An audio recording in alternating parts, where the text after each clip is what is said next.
G'day, and welcome to the AHDC podcast series, Health Design on the Go. I'm your host, David Cummins, and today we're speaking to Matthew Manos, who is the founder of Very Nice, which has been operating for almost 15 years. Very Nice is a design strategy practice that specialises in brand strategy, experience design, and strategic foresight. Matthew is an assistant professor of design strategy at the University of Southern California. Matthew is very interested in the world of design thinking and have recently been focusing more on the world of health and healthcare and innovation, which is why he's the perfect guest today to discuss the art of consulting in health design. Welcome, Matthew. Thank you for your time. Thanks so much for having me, David. Happy to be here. For those that don't know more about your practice, Very Nice, can you just explain to a few people what Very Nice is and what you exactly do? Yeah, absolutely. So Very Nice is a design strategy consultancy. And what that really means, and when we think about design strategy, we're really referring to the art of figuring out what needs to even be designed. That's the way that we think about it. So this can include a lot of listening, which we'll talk about today, research with users, thinking about the market and what are the openings for various brands to position themselves and create unique value. But I think what's really interesting about Very Nice is since day one, we've had this model and this commitment to give half of our work away for free to nonprofit organizations. And so to do that, we have built quite an army of volunteers that support us and that work on various projects for smaller grassroots organizations as well. And in addition to that, we work with a lot of larger organizations like the American Heart Association, Google, the United Nations, Apple, all kinds of folks on all kinds of really interesting projects as well. One thing that I would add that I bring and that Very Nice brings very much as its ethos into any of this work is a sense of creativity and innovation.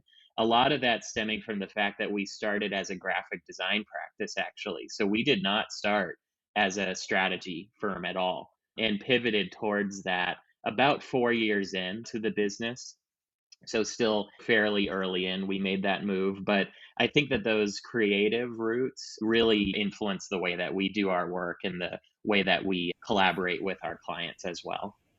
Yeah, design thinking is very interesting, and it's something that Australia has really only discovered certainly the last maybe 5-10 years, and you were way ahead of the curve 15 years ago with design thinking. For those of you that don't know what design thinking is, can you just explain it a little bit more simply for people to understand exactly the power of design thinking when it comes to a problem? Yeah, absolutely. The way that I like to describe it is about building a bridge between the needs of people and the needs of business. And the way that this is really revolutionary is traditional consulting would take a side. It would take the side of business and it would say, this is the exact bottom line strategy. This is where we need to head with this product in the future. This is my idea, whatever that might be, and then they would put it out there and say, hey users, hope you like it. And that did not lead to very inclusive innovations that are representative of people's actual needs. And I think that that is the real power of a design driven approach. Aside from that, sort of ethos wise, methodology wise, it's often referred to as this process that is divergent and then convergent. So divergent being, hey, let's start by thinking about all kinds of ideas. There's no constraints. We can come up with anything. And then convergent being, all right, we've done that. Now let's filter based on the goals of the project. And I think that really lends itself to that creative space for ideation that just drives ideas that you don't normally see. Yeah, I totally agree. And for me, one of the best things of design thinking is we were always taught 90% planning, 10% execution, and everyone still today goes into a solution mode when you still don't understand the problem. So I think what design thinking does is it takes you through every process to understand what the problem is. And if you really compare what you thought was the solution initially to what is the actual solution, it's very, very different. So I do think that benefit of that process is extremely powerful. Yeah, it really challenges bias. I think what you're saying speaks to that really well. And that just is fundamentally different than the way we've thought about innovation for centuries. It's always been, oh, some genius comes up with an idea and invents it, and it's sort of in this bubble. and they just were born with this gift to be able to come up with this idea. And I think what I love about design is it's all about people, and it's all about involving people in that process. And eventually businesses have really woken up to the fact that that's not just a nice thing to do. It's something that actually is taking your customers along. They're the ones that are going to be purchasing these products, using these services. Why wouldn't you want to do that, right? To me, that is especially important in healthcare, which I know is the space that you're working in. That is such a people oriented space as well. Yeah, I think we've all been in rooms where you find someone of authority and they go straight into solution mode and everyone agrees to it without any thinking. And then not all the times is it a positive outcome, but I would say with design thinking process, you're pretty much on the money most of the time, which I think just gives you that little bit of extra time to understand the problem to get a better result in the end. So, in reference to design thinking, I would say as well, with the research I've read of yours, there's actually a lot of leadership principles there, such as empathy, listening, understanding, removing ego, collaboration. So, I find your research quite interesting in the sense that you've actually used design thinking principles and leadership principles and put them together for the benefit of healthcare. Do you mind just talking a bit more about your leadership principles in reference to consulting? Yeah, of course. I think that the leadership principles with consulting are actually quite aligned just with the design principles that I have, which is how can you create space for a team to thrive, be themselves, which means be a bit strange, be a bit peculiar, right? That divergent phase. But then how can you also be a leader that makes it very clear what are the steps, what are the action items, what are the deliverables, and that's very much that convergent phase. I think in a lot of our work with our clients, and luckily this has not been too hard to enforce because we work with a lot of really great clients that are in the nonprofit space because they care about people and their constituents and stakeholders. But we've really tried to instill this idea of listening. And more often than not, it's less about convincing an organization to listen. It's about convincing them to listen to more people. And so, how can we take major decisions around the direction of a program or initiative or of a product outside of that boardroom and actually into the streets and into a space where you can hear from the everyday people that are listening to you as well? Yeah, and so that feeds into as well the community involvement and consumer understanding, because at the end of the day, when you've got people in an ivory tower saying this is the way to do it without actually listening to the masses, especially in healthcare, I find it quite interesting when people actually haven't asked the consumers of healthcare exactly what their needs are. Oh, absolutely. I had a friend of mine that owned a creative agency in New York, and they had a client that was a toy company. They're coming out with a new toy, and it was geared towards young boys age 8 to 11. And the friend of mine presented the work, and the founder of that toy company said, "You know, I don't like it. I just don't react well to red," right? Something like that. And my friend, I thought this was genius and brave, said, "Well, sir, you're not an 8-year-old boy." And this is such a good example of the way that so many, especially design decisions, and when I say that in this case, I do mean visual design, it tends to really be an afterthought in terms of what will actually be most effective or most useful or most inspiring for that person. And when it comes to healthcare, and I know just a lot of technology fields as well, that can very much look like creating standards that are used across the board. And those standards are ultimately modeled after a sample of people and a sort of inkling or an interest. Those people might not be representative of the folks that are actually using these innovations as well. Yeah, I 100% agree, especially in the world of health design, where you're actually designing a building and where you actually have sometimes minimal consultation with the patients or the visitors. And it's generally a nurse that's been there for 30 years but has no reference point in any other hospitals. So it's opposed to one person's opinion versus what is actually best practice for the greater good of the patient. So that is a common theme that I've seen throughout my career where at long-standing hospitals with long-standing staff, they choose what they want, not necessarily what the research says. So I do find that interesting, knowing that that person will one day go. Absolutely. There was a great project that IDEO did, which is, I think, operating globally as well, where they were approached by a hospital to sort of create a new design, a new healthcare design, space design in particular, that would calm patients, especially patients of a certain category of experience that they were having health wise in the hospital.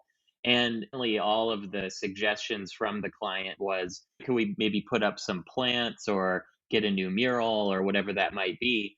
And what IDEO decided to do, and this was many years ago, but I still use this as a reference, is they actually strapped a camera to their head and they say, hey, I'm going to live as that particular patient for the day. And the footage comes back, and 90% of it is of the ceiling, and they're lying down on a bed. And what is the plant in the corner of the room going to do at that point, right? And so I think that these are really good examples of where you have this good intention, these great ideas, maybe it's things you've seen before, but you're not seeing it through the correct eyes. And I think nowadays in design, it's actually evolved even more, where it's saying, how can we actually hire people who have these lived experiences similar to those who we are designing for, and actually have them be the designer as well? So all of those things are really exciting to me in terms of the ways that the design strategy consulting field has really grown up over the last almost 15 years that I've been in it. Yeah, that's a really good example. The ceiling example is a very good one. I remember on one project I was on, the design team had put clouds in the pediatric ward. And so the kids could look at clouds. But long story short, they all thought they were in heaven because they were doped up. Oh, yeah. Yeah. See, so that can be problematic too. They all thought they died. So they started crying. Wow.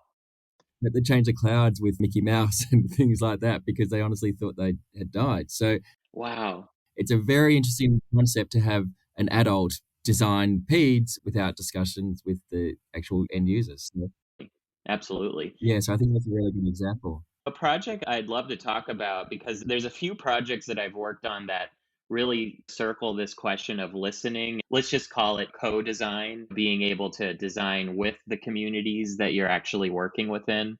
There was one project that we worked on with a nonprofit here in Los Angeles called Pando Populous, and they were partnered with a number of different organizations, youth organizations in South Los Angeles, which was an area that was hit really hard during the LA riots. It's an area that is known for a certain crime rate, et cetera. But I think that the most important thing is that there is a serious amount of vacant lots in this certain neighborhood that they were interested in working in.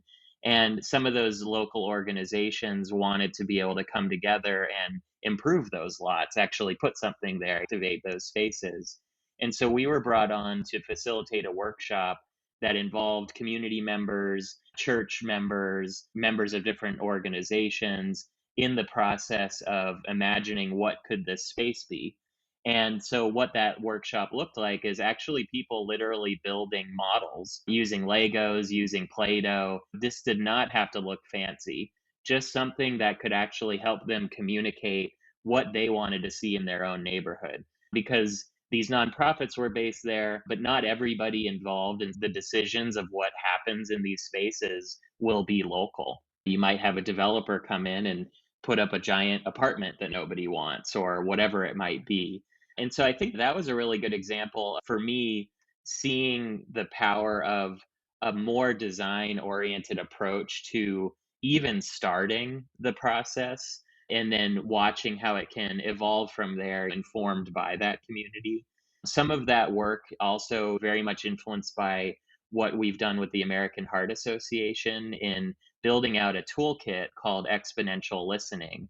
And this is a toolkit that follows four different steps of question, listen, reflect, and learn. And this toolkit was built because the organization was interested in finding ways to better understand the needs of rural communities here in the United States. It's a national organization, but it operates in sort of a regional manner. They're very good at having regional relevance, but rural communities have remained a challenge to really know what are the needs, how can we best support that space. So again, with that work, we did a workshop with the community where we actually tried out a bunch of different methodologies and saw what was sticking and turned that into a toolkit that then they were able to use across the country as well. So those types of processes, you don't see enough of that in healthcare. And I say that because healthcare is all about supporting people, right? And yet, again, the people are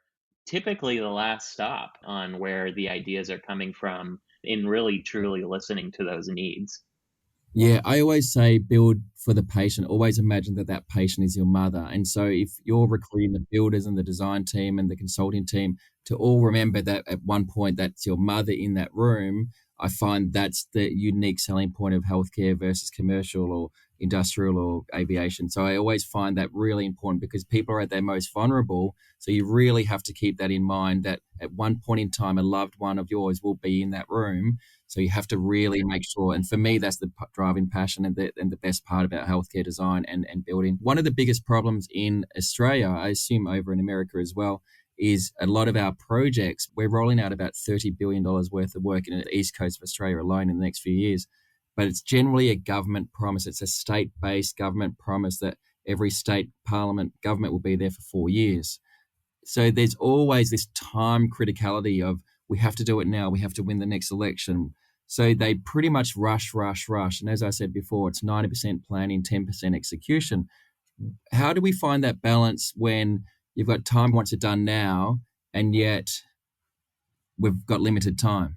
I get that question a lot because if you think about what a design strategist does, they're sort of professionals at making things take longer, right? Because the alternative is let's just put a meeting on the calendar, decide what to do, and do it, right? And the disturbing thing, though, is while that saves time, that can create a whole lot of problems. So, what happens when you don't design with the user?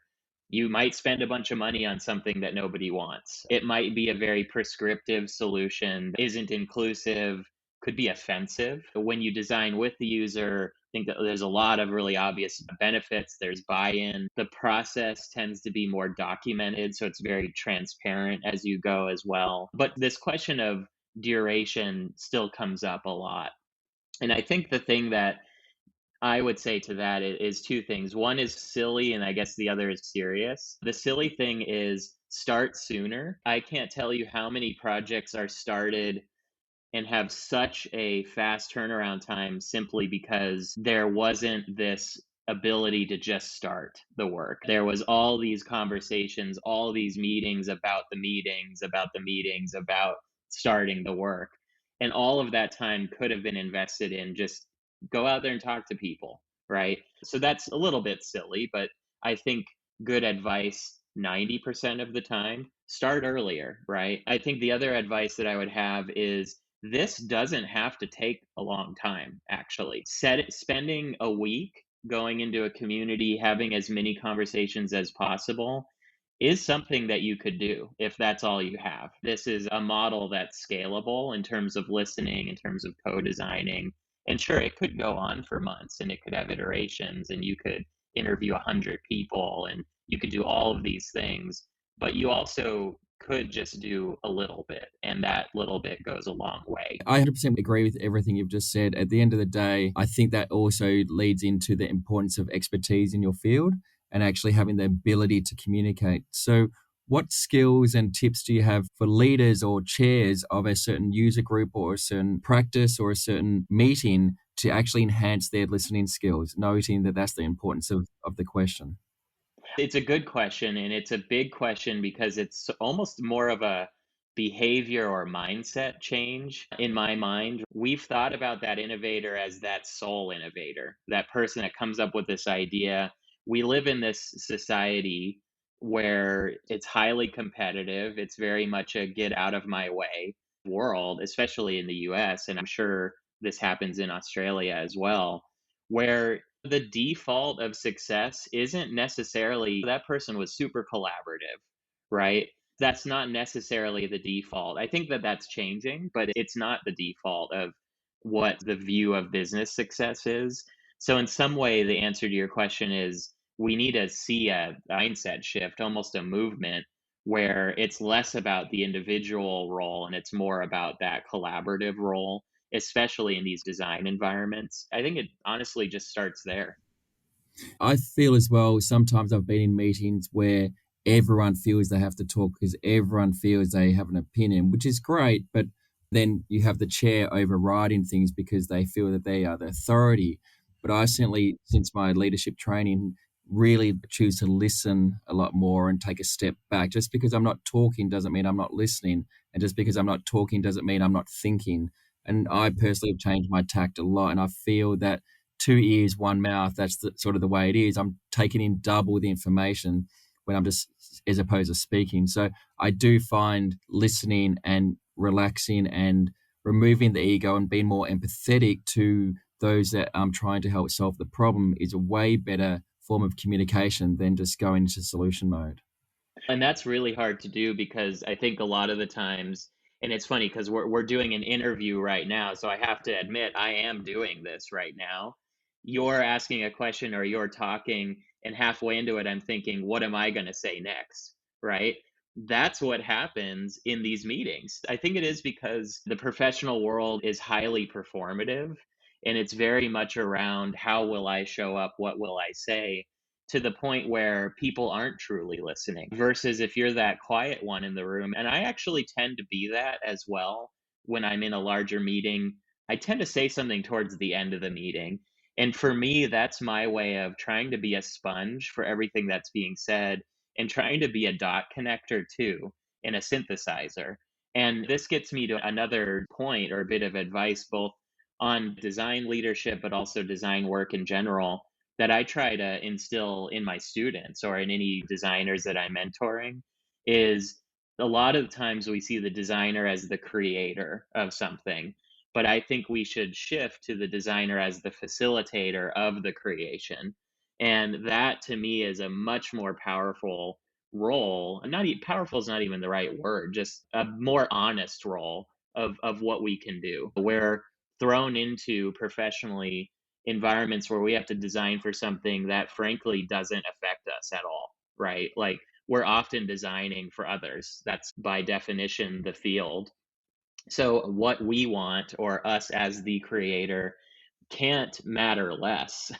And yet we have the tools and the process and the method and the mindset and we can bring people along through that and actually lean more on maybe the client or the community or whoever it is that's actually affected. I think that can make us really strong design leaders. I 100% agree. What I have found in my career, though, there are certain architects that do listen a lot more, and there are certain architects that don't listen and try to push their own agenda. Those architects that listen a lot more seem to have better clinical outcomes in the long term versus those that try to push their own agenda because that's the way it's always been done. So I do find there is a certain decorum and a certain respect that those listening architects have that is a skill that not everyone does have, which I think a lot of architects and even any form of leadership or chair should aspire to. Yeah, and I think again it comes back to a mindset shift where I would guess the architects that go into this with their own agenda and they try to push that, they really value the output. They really value what is going to show up in my portfolio, what is this going to look like at the end?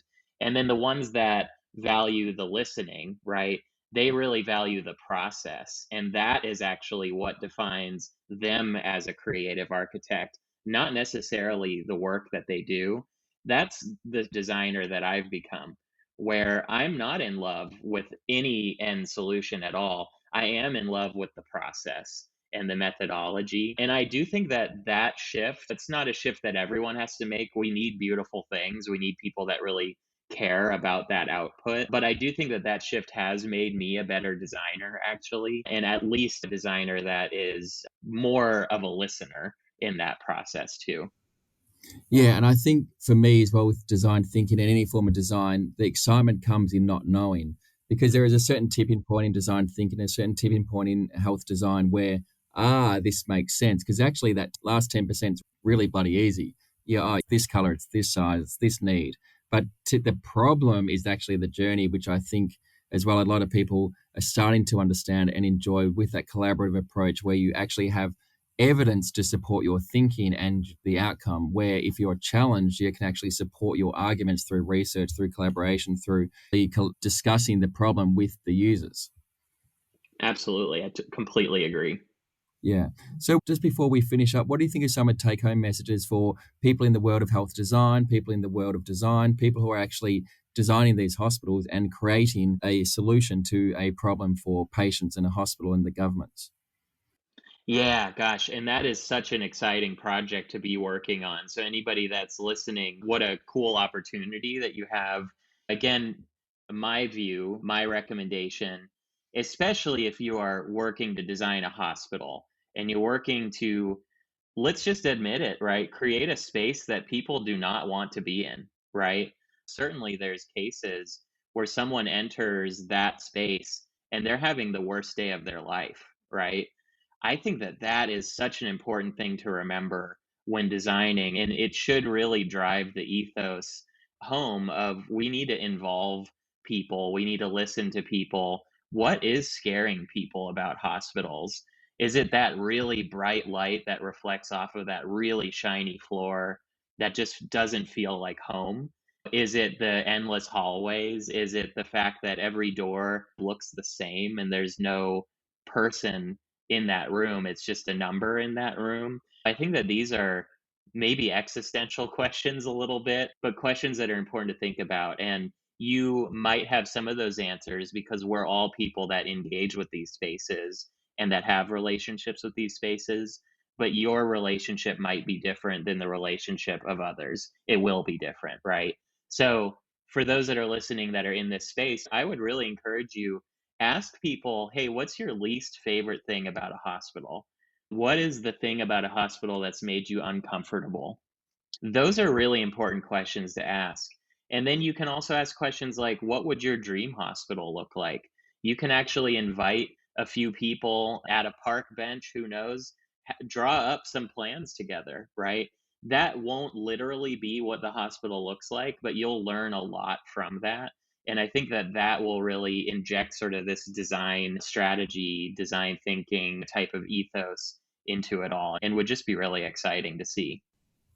Yeah, I think what you've really touched on there is the collaboration of design, construction, emotion, patient care, best practice, infection control, like all rolled into one, which I think is such a complex beast of health design, which is what everyone loves about it. But to be able to absolutely nail all those needs is what really makes a good health designer. So I 100% agree with your comments. Awesome. Well, thank you. Thanks again for having me too. That's all right. Thank you, Matthew. It's been great listening to you. I've tremendously enjoyed it, and I absolutely love your passion for health design and also for design thinking, especially what you're doing over there. Your research has been fantastic and certainly helped me with my studies. I hope to listen to you more and also actually read more of your research. Awesome. Well, thank you so much, David. Thanks again for having me, and thanks everyone for listening. That's all right. Thank you, Matthew, for your time. You have been listening to the Australian Health Design Council podcast series, Health Design on the Go. If you would like to learn more about the AHDC, please connect with us on our website or LinkedIn. Thank you for listening.